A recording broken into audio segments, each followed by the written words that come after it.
Telugu young directors ఛానల్కి స్వాగతం సుస్వాగతం. సినిమా రివ్యూ అండ్ మై వ్యూలో భాగంగా ఈ రోజున సంక్రాంతికి రిలీజ్ అయినటువంటి అనగనగా ఒక రాజు సినిమా గురించి చెప్పుకుందాం. సంక్రాంతి వెళ్ళిపోయింది, లాస్ట్ మంత్ ఎప్పుడో చూశారు కదండి, ఇప్పుడేంటి అనకండి, నేను ఎప్పుడో చూశాను. కొద్దిగా లేట్ అయిన తర్వాత పెడతాం, మన ఎపిసోడ్లోనే ఒక వారం తర్వాతే వస్తాయి కదా. నాకు ఇప్పుడు తీరు కుదిరింది, మీకు ఒకసారి చూస్తే దానిలోంచి ఒక్క విషయం మనం కొత్త డైరెక్టర్స్ కానీ రైటర్స్ కానీ నేర్చుకోవాల్సిన అవసరం ఉంది. దాన్ని మెన్షన్ చేద్దామని పర్టికులర్గా చేస్తున్నాను. చూడటానికి సరదాగా అలా సాగిపోయినప్పటికీ కూడా దానిలో విశేషంగా మనం నేర్చుకోవాల్సిన అంశాలేంటి, మనం చేయాల్సిన అంశాలేంటి, చేయకూడని అంశాలేంటి, ఇట్లా కొంచెం ఒక డిస్కషన్ లాగా చేస్తే, ఒక ఎపిసోడ్ చేస్తే బాగుంటుందని నాకు అనిపించింది. ఎందుకంటే కొత్త రచయితలు దర్శకులు చాలామంది పాత సినిమాలు చూస్తూ ఉంటారు. ఒకసారి పాత సినిమాలు ఇన్స్పైర్ అవుతుంటారు, లేదా ఈ సినిమా మళ్ళీ మనం రీమేక్ చేస్తే లేదా రీబూట్ చేస్తే బాగుంటుందని రకరకాల ఐడియాలు వస్తుంటాయి. అలాంటి వాళ్ళ కోసం ఇది కొద్దిగా ఉపయోగపడుతుందనే ఉద్దేశంతో చేస్తున్నాను. ఆ విశేషాలంటూ తెలుసుకుందాం, పదండి ఎపిసోడ్లోకి వెళ్దాం.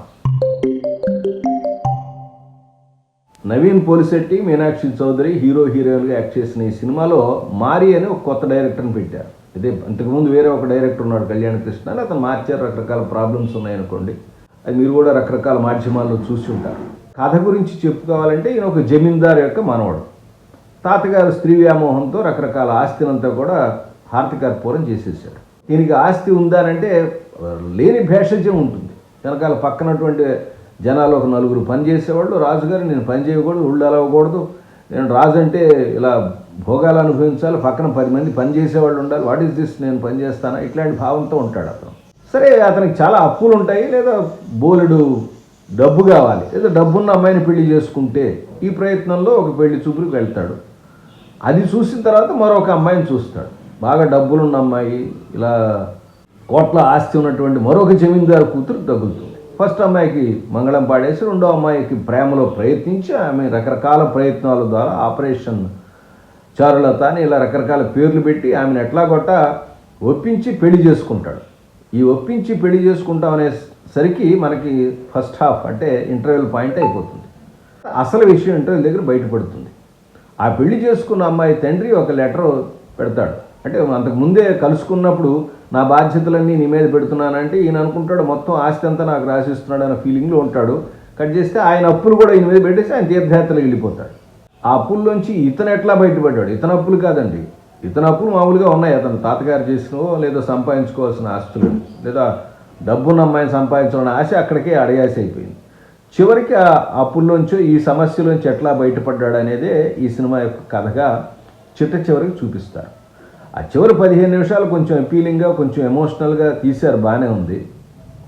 ఆ ముందు వచ్చేటటువంటి ఎపిసోడ్స్ ఏవైతే ఉన్నాయో, ఆ ఎలక్షన్ ఎపిసోడ్స్, ఇవన్నీ కూడా ఇంతకుముందు 2-3 చిత్రాల్లో మనం చూసినట్టుగా అనిపిస్తుంది. తమిళ సినిమాల్లో చూసాం, తెలుగు సినిమాల్లో కూడా చూసినట్టు అనిపిస్తుంది. అలాగే ప్రధానమైన కాన్సెప్ట్ కూడా ఇంతకుముందు ఏదో ఒక సినిమా సూపర్ హిట్ సినిమా చూసామే అని కూడా అనిపిస్తుంది. చాలా సినిమాల్లో ఉన్నటువంటి చిన్న చిన్న ట్రాక్స్ కానీ స్పూఫ్స్ కానీ ఇవన్నీ కూడా మనకి ఇంతకుముందు చూసినట్టే అనిపిస్తూ ఉంటుంది. అవునండి, మనం ఇంతకుముందు ఇట్లాంటిదే ఒక సూపర్ హిట్ సినిమా చూసాం. ఈ సినిమా అంతవరకు సంక్రాంతిలో పాస్ అయిపోయింది, సూపర్ హిట్ కాదు. కానీ ఈ సినిమాని కనుక ఆ కాన్సెప్ట్ పట్టుకుని కనుక మరింత కొత్తగా కనుక వండినట్టయితే అద్భుతమైనటువంటి సినిమా తయారయ్యేది. కాకుండా నవీన్ పోలిశెట్టి యొక్క ఆ పెర్ఫార్మెన్స్ మీద, అతనుకున్నటువంటి టాక్ మీద, ఇండస్ట్రీలో అతనుకుని లేదా ప్రజల్లో ఉన్నటువంటి అతనుకున్నటువంటి పాపులారిటీ మీద అతను వేసే జోక్స్ కానీ చిన్న చిన్న సీన్స్ కానీ కంటెంట్ కానీ అలా అలా అలా వెళ్ళిపోయింది. ఇది ఈ సినిమాను పాస్ చేసినటువంటి అంశం. సరే, మనం అనుకున్న ఆ సినిమా ఏంటి, ఇక్కడ ఏం జరిగిందనే విషయాన్ని మనం ఒకసారి డిస్కస్ చేద్దాం. ఈ సినిమా చూస్తున్నప్పుడు నాకు ప్రధానంగా గుర్తొచ్చినటువంటి ఒకే ఒక్క సినిమా ఈవి సత్యనారాయణ గారు డైరెక్ట్ చేసినటువంటి ఆ ఒక్కటి అడక్కు. ఆ మామగారి క్యారెక్టర్ వేసిన రావు గోపాలరావు. ఈ సినిమాలో ఏంటంటే మామగారి క్యారెక్టరు ఆయన కొడుకే వేసాడు, రావు రమేష్. సో రమ్మ ప్లేస్లో మీనాక్షి చౌదరి, ఈయన ఒకటి. అక్కడ బద్ధకం అంటే అక్కడికి ఒక జాతకుడు ఎవరో జాతకాలు చెప్పేవాడు ఎవడో చెప్తాడు, నీకు ఇలా సూపర్ జాతకం ఉందిరా అబ్బాయి, నువ్వు పెళ్లి చేసుకుంటే అలా కలిసి వస్తుందని చెప్పి అతను ఓ కోటీశ్వరుల అమ్మాయిని ట్రై చేస్తాడు. పెద్ద ఇండస్ట్రియలిస్ట్ని సంపాదించి అక్కడి నుంచి సంపాదిద్దాం అనుకుంటాడు.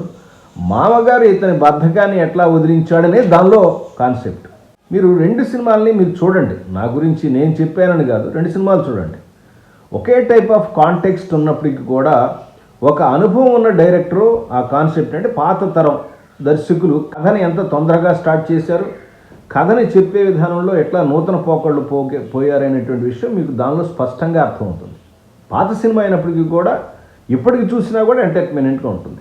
మరి కొత్తగా వచ్చింది, కొత్త హీరో, కొత్త డైరెక్టరు, చాలా పెద్ద ప్రొడ్యూసర్లు, బోలెడు డబ్బు, ఆ డబ్బుతో పోల్చుకుంటే అప్పటికిప్పుడు మనీ వాల్యూ మారింది అనుకోండి, అట్లా చూసుకున్నప్పుడు కూడా చాలా డబ్బు పెట్టిన, ఇన్ని హంగులుండి ఇన్ని వ్యవహారాలు ఉన్నప్పుడు కూడా ఈ కథ ఒక మాదిరిగా ఎందుకుంది. రాజేంద్ర ప్రసాద్ సినిమాల్లో అదొకటి కంటే ఒక స్పెషల్ ఇంపార్టెన్స్ ఉంటుంది. ఆ రావు గోపాలరావు క్యారెక్టర్ కానీ, తర్వాత రాజేంద్ర ప్రసాద్ క్యారెక్టర్ కానీ. సో ఇది మనం గమనించాల్సిన అంశం. అంటే కాన్సెప్ట్ కొత్తగా ఉండటమే కాదు, పాతగా ఉండటం, పాతగా ఉన్నా పర్వాలేదు, దాన్ని ఎంత ఎఫెక్టివ్గా చెప్పాము, ఎంత అట్రాక్టివ్గా చెప్పాము అనేది చాలా ఇంపార్టెంట్. మీరు అడగచ్చు ఏమని, ఈ సినిమా హిట్ అయింది కదా సార్, సంక్రాంతిలో చాలామంది చూసారు, బాగుందన్నారు. బాగుంది సినిమా, బాగాలేదని అంటలేదు. బాగా లేకపోవడానికి, చండాలంగా ఉండడానికి ఏం లేదు. ఫస్ట్ హాఫ్ అంతా సరదా సరదా నడుస్తుంది. ఏం నడిచింది దానిలో? Characters introduction. ఇతను ఒక క్యారెక్టర్, రాజుగారు అనే ఒక క్యారెక్టర్ ఉంటాడు, అతను ఒక పెళ్లి ప్రయత్నిస్తాడు, రెండో పెళ్లి అంటే రెండో అమ్మాయిని ప్రేమలో దింపడం అయిపోయి పెళ్లి చేసుకునేసరికి అయిపోతుంది. క్యారెక్టర్ ఇంట్రడక్షన్ అయ్యి పెళ్లి అవ్వడంతో సినిమా అవుతుంది. అంటే దాదాపుగా సినిమా ఫస్ట్ హాఫ్ సగం అంతా కూడా, సగం పైగా అంటే ఇంటర్వ్యూలో ఒక 5 నిమిషాల ముందు వరకు ఏముంటుంది? క్యారెక్టర్స్ ఇంట్రడక్షనే, రకరకాల సీన్లు ఉంటుంది. ఇదే ఇవాళ కొత్త దర్శకులు వచ్చేటువంటి ప్రధానమైన ప్రాబ్లం. పాయింట్ని ఎత్తుకొని ఏం చేయాలంటే, ఏ పాయింట్ మీద డిస్కస్ చేయాలనుకుంటున్నారో ఆ పాయింట్ని, దానికి సంబంధించినటువంటి అంశాన్ని ఇక్కడ తీసుకురావాలి. కాన్ఫ్లిక్ట్ కూడా బలంగా ఉండదు. కాన్ఫ్లిక్ట్ ఎవరితో వచ్చింది? మామగారితో వచ్చిందా, భార్యతో వచ్చిందా? ఎవరితో ఉంటుంది ప్రధానమైన కాన్ఫ్లిక్టు? ఇది ప్రాబ్లం. ప్రధానమైన కాన్ఫ్లిక్ట్ ఎవరితో రావాలి? మామగారితో. మామగారి క్యారెక్టర్ ఇచ్చేసేసి ఆయన ఎక్కడికో వెళ్ళిపోయాడు, ఎవరికి? తీర్థయాత్రకి వెళ్ళిపోయాడు. భార్య కూడా అటువంటి మోసాలు చేసి, అంటే డబ్బున్నటువంటి జమీందారిని పెళ్లి చేసుకుని ఆవిడ కూడా మోసం, ఇద్దరు మోసాలతో వచ్చారు. కాబట్టి ఇద్దరు మోసాలతో ఉన్నవాళ్ళు ఇద్దరు కూడా వాళ్ళ సమస్యను పరిష్కరించుకోవడానికి ఎలా ప్రయత్నించారు అనేది సినిమాలో ఉండాలి కదా. యాక్చువల్గా ఉండాల్సిన పాయింట్ అది. ఈయనకేమో ఆస్తి ఉన్న అబ్బాయి కావాలి, ఈవిడ కూడా అప్పులు తీర్చే అబ్బాయి కావాలి ఇద్దరికి. ఈ ఇద్దరు కూడా ఇట్లా కష్టపడకుండా ఇట్లా బేవర్స్గా వచ్చేద్దామని చూసుకుంటున్నారు. చివరికి వాళ్ళు ఎట్లా వెళ్ళారనేది కావాలి, పాయింట్ అది కదా. దాన్ని వదిలేసేసి పక్కన ఉన్నటువంటి ఇంకొక ఊళ్ళో ఎవరో ఒక అతను ఉంటాడు, అతను ఒక పొలిటీషియన్ కొడుకు, అతను వచ్చి ఇతనితో ఛాలెంజ్. ఇతను ఈ అమ్మాయికి పెళ్లి చేద్దాం అనుకుంటారు ముందు, ఆ అబ్బాయి వచ్చి ఇతనితో ఛాలెంజ్. అతనితో ఎందుకు ఉంటుంది? డైరెక్ట్గా కాన్ఫ్లిక్ట్ ఎందుకు ఉంటుంది? ఫోర్స్డ్గా కాన్ఫ్లిక్ట్ వచ్చేసింది అనమాట. రొమాంటిక్ కామెడీలో ఉండాల్సింది ఏంటంటే, పాత్రలు సంఘర్షణ అయిపోయి వాటి పాత్రలు అవే ఎక్స్ప్లోర్ చేసి వాటి సమస్యలను అవే పరిష్కరించుకుంటాయి. సో ఇలాంటి పాత్ర కూతురు ఉన్నప్పుడు, అంటే డబ్బున్న అబ్బాయిని ఎట్టబడి పెళ్లి చేసుకుంటే నేను హ్యాపీగా సంతోషంగా ఉండగలుగుతాను కదా, డబ్బులో ఉంటుందా అనేటువంటి క్యారెక్టర్ ఆ అమ్మాయిది. నాకు అప్పులుంటే పెళ్లి చేసుకుంటే అప్పులు తీరిపోతాయి అనేటువంటి బద్ధకంతో పని చేయకుండా తిరిగేట్టు వీళ్ళిద్దరికి తెక్క కుదిర్చినట్టు మామగారి కథగా రావాలి యాక్చువల్గా కథ. అది ఆయన మామగారు ప్లాన్ వేసాడనే విషయం లాస్ట్లో తెలుస్తుంది కొద్దిగా. కానీ ఇట్లాంటి క్యారెక్టర్స్ ఉన్నది అనేది మీనాక్షి చౌదరి క్యారెక్టర్, ఈఎంఐ క్యారెక్టర్లో కానీ, అంటే చారులత క్యారెక్టర్లో కానీ, చారుమతో క్యారెక్టర్ కానీ, ఆ తర్వాత రాజుగారి క్యారెక్టర్లో కానీ క్యారెక్టర్ని డిజైన్ చేసుకోవడంలో చాలా తేడా వచ్చింది.